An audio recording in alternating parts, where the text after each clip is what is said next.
Lumaki sa hirap sa Pilipinas, tumira sa mga binabahang bahay at hanggang sa nakarating dito sa Canada. Ikinuwento po ito ng isang Pinay na ilalabas na ang kanyang bagong libro na may 70 mga aral din sa buhay na posibleng makatulong sa inyo. Hindi malimutan hanggang ngayon ng Filipina-Canadian na si Maiden Manzanal Frank mula sa Alberta ang kanyang kabataan habang lumalaki sa isang bahaing lugar sa Pasig City sa Maynila. Our house was totally flooded for months.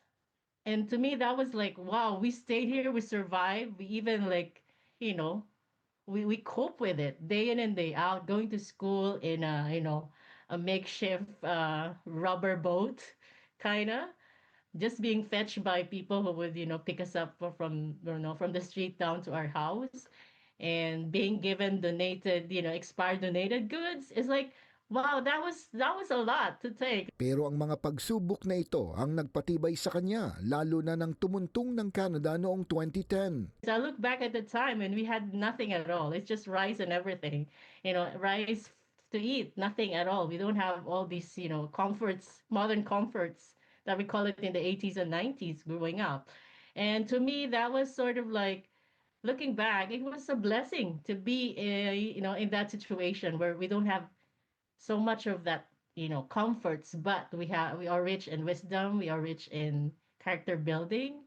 Ang kanyang naging karanasan sa Pilipinas hanggang sa maging bahagi ng mga proyekto ng United Nations at iba pang international organizations at ang tinakbo ng kanyang buhay sa Canada ang naging inspirasyon niya para sumulat ng libro na ilalabas na ngayong Agosto. Pinamagatang Flourish in Purpose, 75 Micro Lessons on Well-Being, Leadership and Social Entrepreneurship. Marami anyang aral na mapupulot sa kanyang mga sinulat, lalo na para sa mga immigrant na hanggang ngayon ay hinahanap ang tagumpay na nakatakda para sa kanila.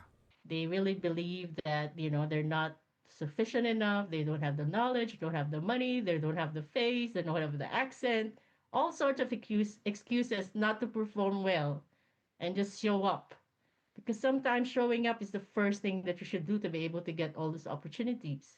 2 buwan mang isinulat ni Maiden ang libro pero nilalaman nito ang ilang dekada ng kwento na tiyak na kagigiliwan at kapupulutan ng mga aral.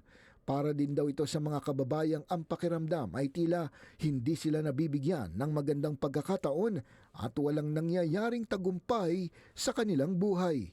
I would want them to realize that it's actually not the point, that they have something, they have influence that they've never utilized before, far greater than other people, and that if they can really look inside themselves and the contributions they've done and the achievements they've done, they shouldn't undermine themselves.